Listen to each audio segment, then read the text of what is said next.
engine might not be any good. Wants to run.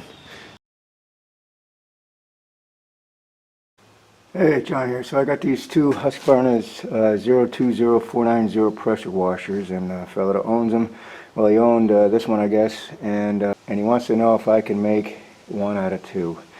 Supposedly bought that online. The engine, it had a bad engine, but everything else was fine on that one. So I just walked over there, and this is supposedly his good one, and it's seized as well. So I guess I'm going to go ahead and try to, I don't know why it's seized. He claims that there was nothing wrong with it because I called him back. I told him, well, it's seized right now. But I did notice the spark plug hole, or the spark plug was missing, so the hole is vacant. So maybe it's just rusted, seized, that kind of thing. So maybe I'll try to free that up. But in the meantime, I will take this one apart. First, I guess I got to take this sucker apart and see whether that engine is seized. And hopefully it's something we could break free and clear that up first. And then once we get an engine running, then we can see if this pump is good. Of course, we'll attach it to that and see how things go.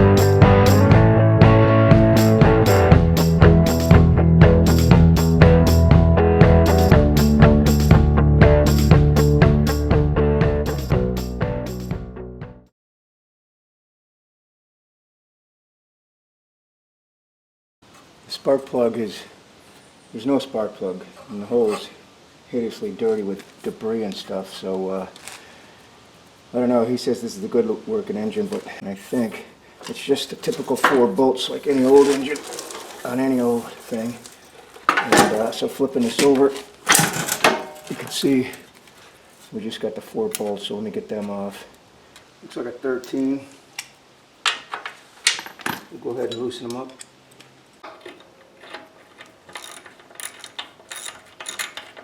Okay.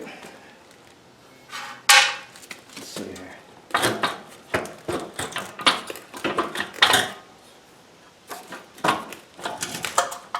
Uh-oh, there's all kinds of stuff in the hole. So this thing is probably seized from sitting around without a spark plug in it and got debris in there, and I'm sure it's just rusted shut. It is an Allen. I don't know what size, 5 or 6 or something like that.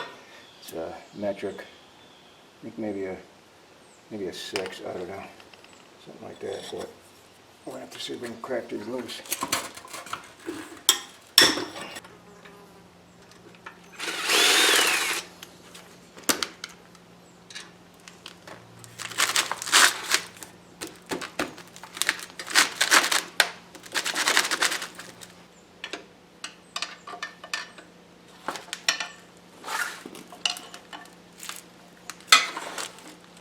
Dumping oil everywhere.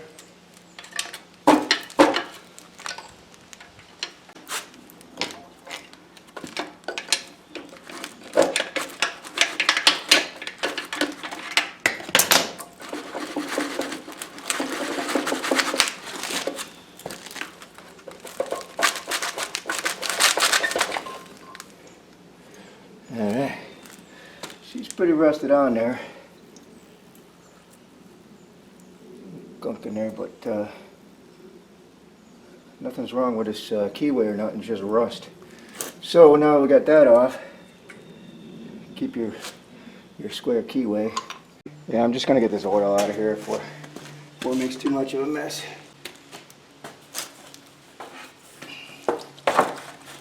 Oh boy. This ain't looking good for the home team.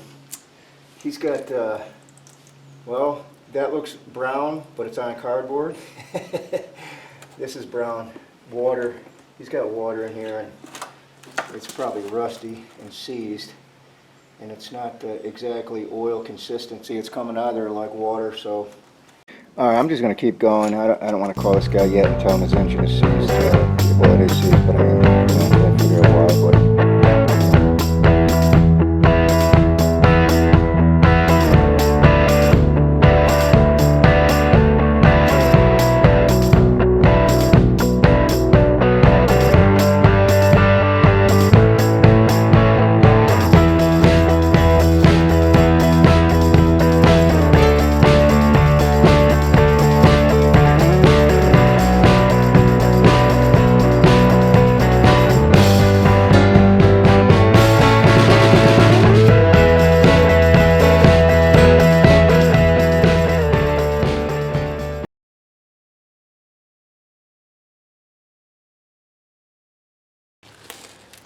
So, getting closer here. So, I could see that this flywheel and this coil is rusted pretty good. So I'm thinking this thing's been sitting around, and the cylinder, because it had an open hole there for the spark plug, was probably getting water in there. So I don't know how salvageable this is, but we're going to keep going. So the memory card was full, but I did just blow this out, and shit, sorry buddy, and a lot of crap fell out of there. Rusty water, see it? Oh, the lens all screwed up. Alright, so if we can get this sucker to bar over, it's a 15/16 socket. If we can get it to bar over, and if nothing's broke, these valves are gonna be moving. Right now I can't get to do nothing. So where's spark plug hole? There. Let's see. How about just dumping a little bit of fluid film in there, just in case we do get it barred over. That might displace some of the water that's left in there. I don't know. That was a lot I just put in there. Well, let's see what happens. Well, I can't get it tight enough in the vise. Oh, it's moving now. Valves ain't moving now. Oh, there they go. That was a light. And it's crunchy there. Some of this noise you hear is the flywheel got a bunch of crap on it, but I can hear it internally.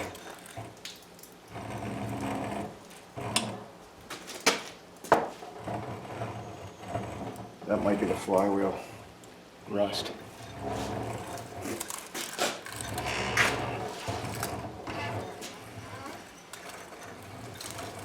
Alright, so it's freeing up.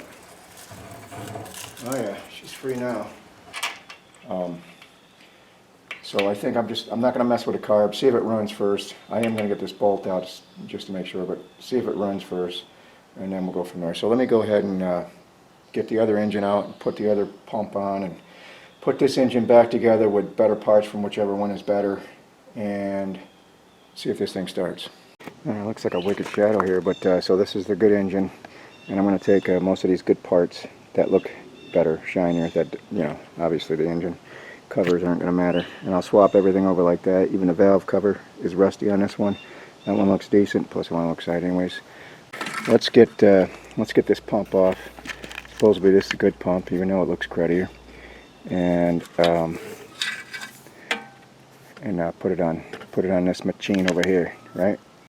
So I don't know if you can make that out. It's quite a bulge right here, and you can see some of this rubber stuff bulged up, and then there's something squeaking by that. That's why it's bulged up. It's supposed to be flat around here, and I'm not taking this apart. And this is the one that now I forgot what come off of what, but that pump is no good, and I think this is the pump that was supposed to be good. So you could probably get this, just this valve without the pump, but the pump ain't no good. The valve's no good. Although you can, you know, probably every piece is replaceable, but I'm going to try to see if they got a pump that has everything. Let's see how much it is for this guy.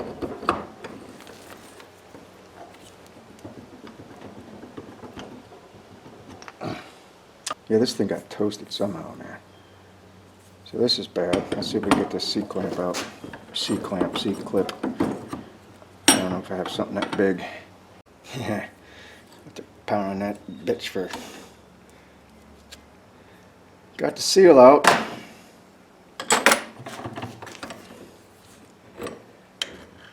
And then you have another C-clamp or C-clip, which there's no, that looks like it's rusted in solid. Anyways, the rusty ball bearings in there. I don't know if you can see in there.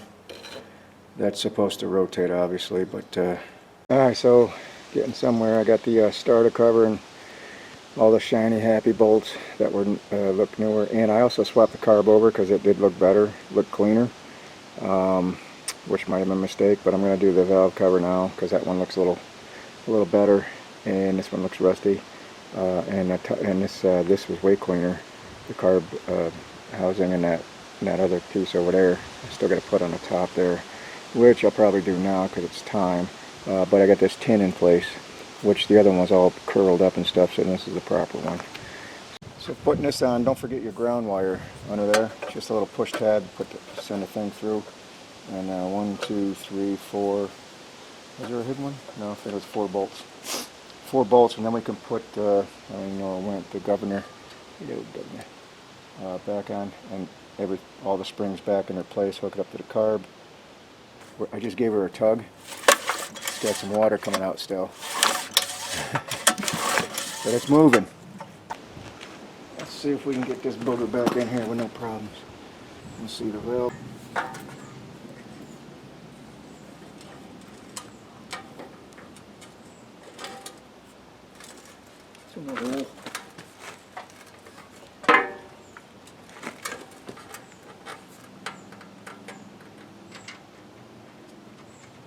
I'm going to try to get this thing running. Let's start with the engine first, and then I believe both pumps are bad. He's going to have to get a pump, this fella. But this engine was seized, you know, early in the video. I think I'll show you, and I break it free. But he's saying this engine was his. He said there was nothing wrong with it. So I'm just going on what people tell me, which is probably a mistake.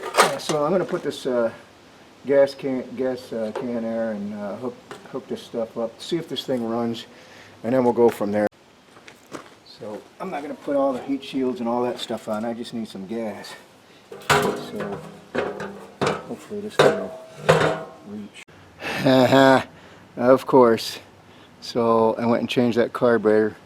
Even though the other one looked clean, this one looked cleaner from the outside because I was pulling and pulling and pulling. I'm like, alright, so this thing, yep, total garbage. Even the high-speed jet, everything's all caked up. So got to change the carburetor. But right there. So let me do that right quick. Change the carburetor over to the original one and see if it starts up. That literally took like 4 minutes. 4 minutes. So it's really easy to do. So even if we got to get a new carburetor, let's try this again. Turn the gas on. This time I'm not going to hook this little breather tube up. Not necessary. Not right now. We'll just get it out of the way. Choke on there. Let's pull this sucker now.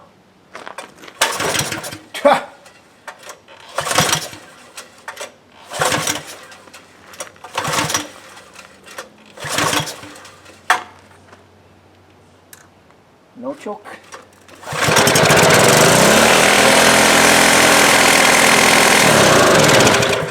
Apparently we got to adjust the the governor. Because that was out of control. But hey, it runs. What happened? Yep, I'm gonna have to adjust it, but it runs. Gotta adjust that that governor because you can't run it that high. But anyways, now we got it running. What's next? Let me think. So this is the governor. So it goes on like this, but this spring here on this this original one was right here in the third hole, and where that fella was, it was fourth. It was weighing. It was right here.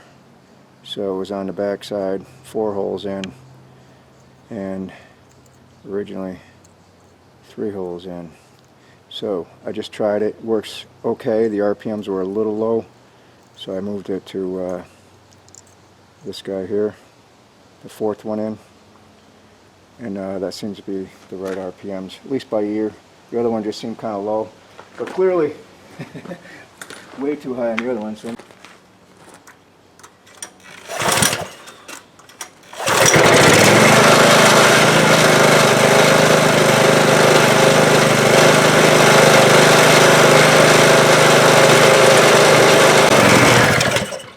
alright, so it runs. I was just messing with the RPMs, just doing manual with the spring, but that's half the battle. So it runs. So I put everything back together and I was like, wait a second, I didn't film a damn thing of that. So it didn't take long. It literally took just a few minutes after the pump came. Pump came in the same day. So let me go. I forgot where I left off there, but the pump was bad, right? So basically, this pump comes as is with these. It's a short inlet and a short outlet, or well, not short, but that's the way the pump came, right? The old pump had, and I tried to free it up for the fella to give him back his thing, but this coupler will not free up. And if he wants it the same, he's going to have to get this piece and a coupler. I mean, you know, quick release steel here, and then that just screws in, right? And then this is an extension. These only cost like $9, $12 maybe, so you can get them pretty readily. I just plugged that in just because it ain't supposed to be there. I gotta take that off there.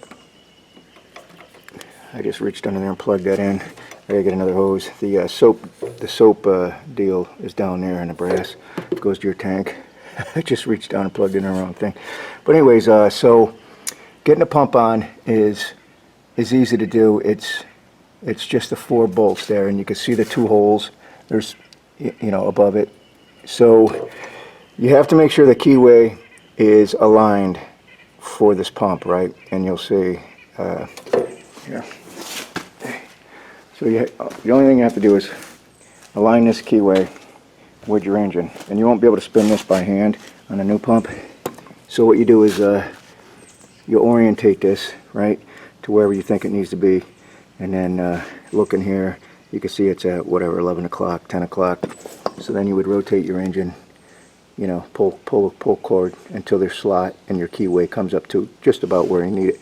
And then you can plug that in, make sure the keyway is in there, put some never sees on there, on the shaft and the keyway, make it slip a little easier. Plug it in, then line your holes up. There's only 4 of them, but you can see there's 8 holes on this pump. 8 holes just because it's universal on certain machines. You can use it on different machines. So anyways, once the pump is on, I don't know, 2 minutes, literally didn't take long. Yeah, now you can see it. Then what was the next step? Okay, the pump is on. I made sure everything ran. I started up, make sure everything ran before I put anything on, you know, the gas tank and all the stuff on. And what I do, you gotta make sure that charcoal canister, that vent canister, gets plugged back in. I put all the shrouding in, put the carb cover on, and that's pretty much self-for. I think you saw it taken apart, so it's just a matter of putting it back together, reverse order. And then the tank and the soap tank. So it went together, like I said, in like 10 minutes. So what I'm gonna do is start it up. I'm gonna go use my hose on my pressure washer because I can screw it onto that. See if this thing works, and then do an oil change because we unseized the engine, so it should be fine. So let me do that.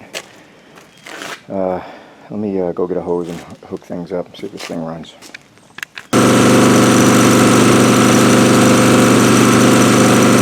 Alright, so I just turned the water on.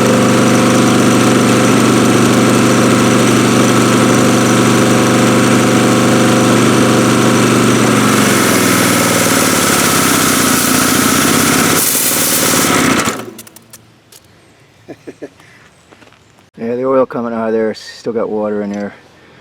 So even getting, you know, it's a good idea after you just free an engine to do a couple of oil changes. But all right, round 2. Let's see if this thing will start. I'm just gonna leave the oil there because I'm probably gonna do another oil change. Let's see.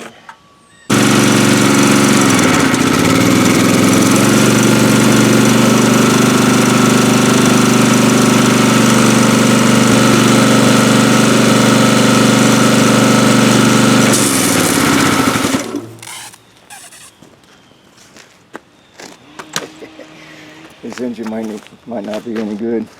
Wants to run. She's smoking now. Wow, so that thing was smoking pretty bad.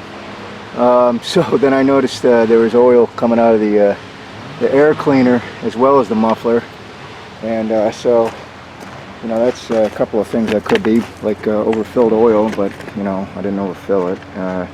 So, and then the other thing I just checked, I just took off this, I used this off the old engine because it had a cleaner look to it, and the oil is filling up in here, you know, so the oil was not, it was going into here. This is just supposed to be a breather, but it was coming out of here.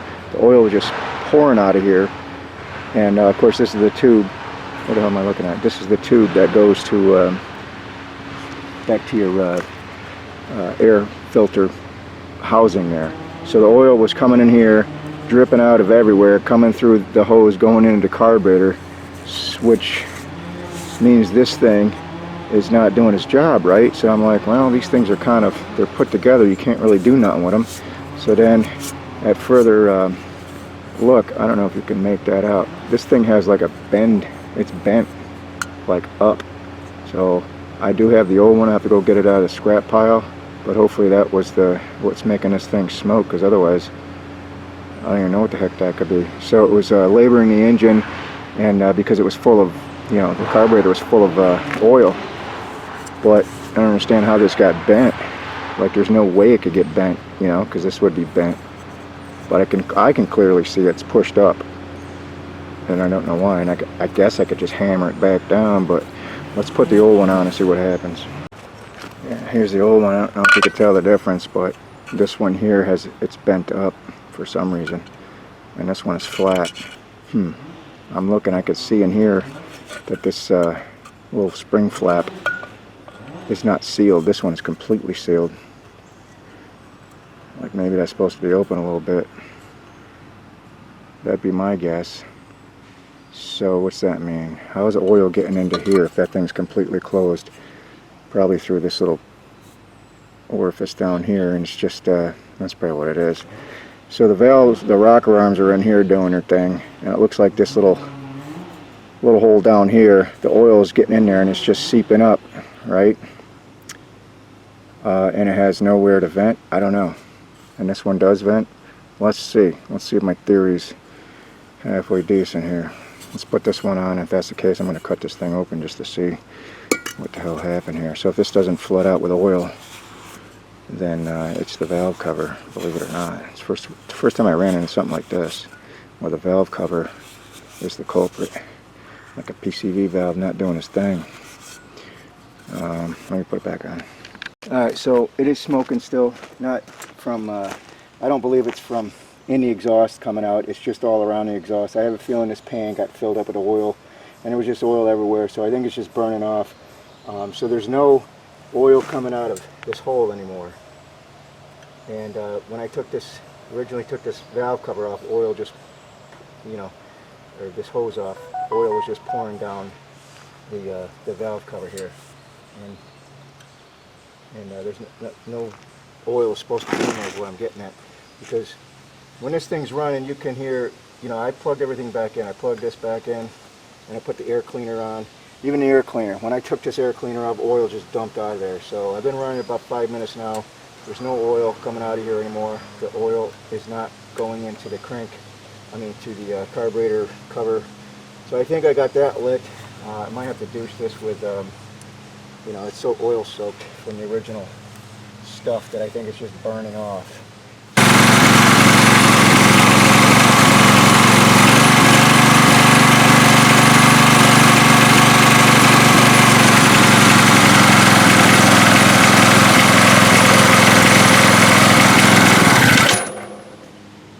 So you can hear that step up a little bit when I was playing with it. So there's a couple ways you can do this. Get the RPMs up a little bit. You don't want it screaming, but let me go get the other piece that I scrapped. I'll show you on that. It'll be a little easier than to look in here. So the governor comes through here, right? We're looking at the same thing. Just so you can reach in here with your hands. The governor shaft will be here. This spring, this little tiny spring, will be on this fella here. And then this goes on like this, right? So there's a couple things we can do here. So with the mechanism like this, you can get in here and undo this spring and change holes, so you can mess around with it like that. We're not going to need much here for RPMs, and once this thing is, when the engine's going, this spring is tight, right? See how it gets tight here? So what we can do is take this arm with a pair of pliers and bend it towards you, right? Just, you know, you'd have to hold everything. Get in there with a pair of pliers and bend this tab towards you, or you might be able to do it with your hand. And that'll give you more RPMs that way. If you need more, and you can't bend this more, then take this spring off. You'd have to take it off of here, take it off of here, and then go one more out, or two more out, or one up, one out. Whatever you need to do to get your RPMs right. Again, you don't want it screaming, but that's what I'm going to do right now. Alright, so I'm just going to get this thing running, and I'm going to try it just with a pair of pliers first to bend that one tab I was talking about on the longer spring there. Just bend it towards me, get some more RPMs out of it. If that doesn't work, then I'll mess with the spring and change it to a different hole. But let's get it started and try at least that. Again, I don't want this thing screaming, but I think it needs more RPMs. Might be warm enough just to start.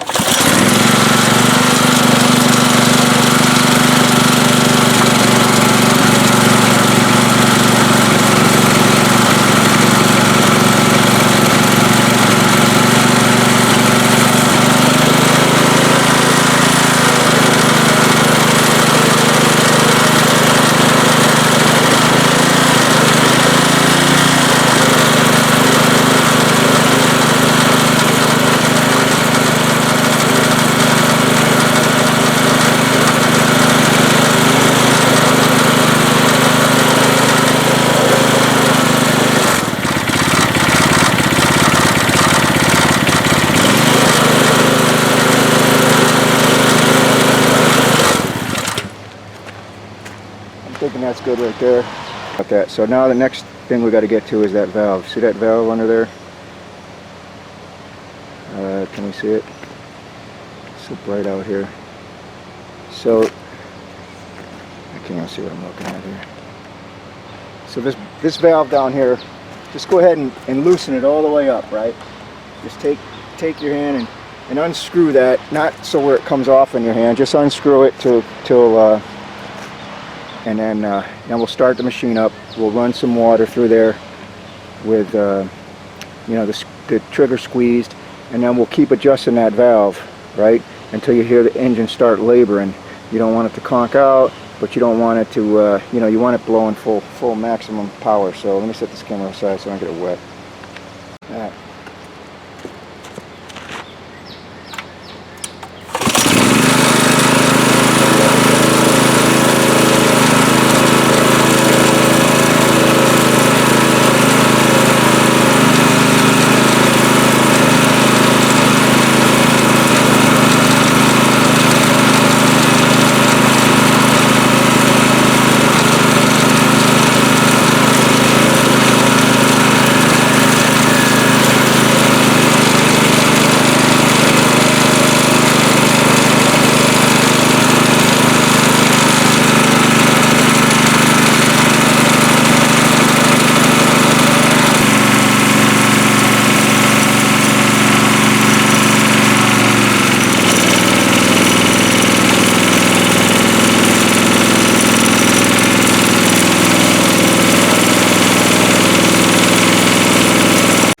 Alright, seems to be running alright, so we're going to try a few different tips, and this one is the most powerful. See if we could drill a hole through that brick. Now I think this is a 40, this is 15, so this is the next powerful, and the green one that's on there is 25, and this is a 40. So we'll try a few nozzles and then call this a wrap, give this back to the fella, he'll be happy, I think. So let me start this up and test the wrap. I always squeeze the handle anyways, relieve the pressure, even though it's an easy start.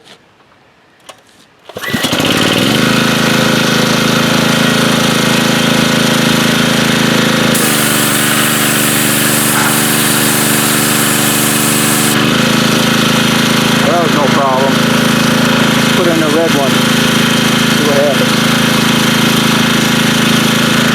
Good. Good on it. Okay.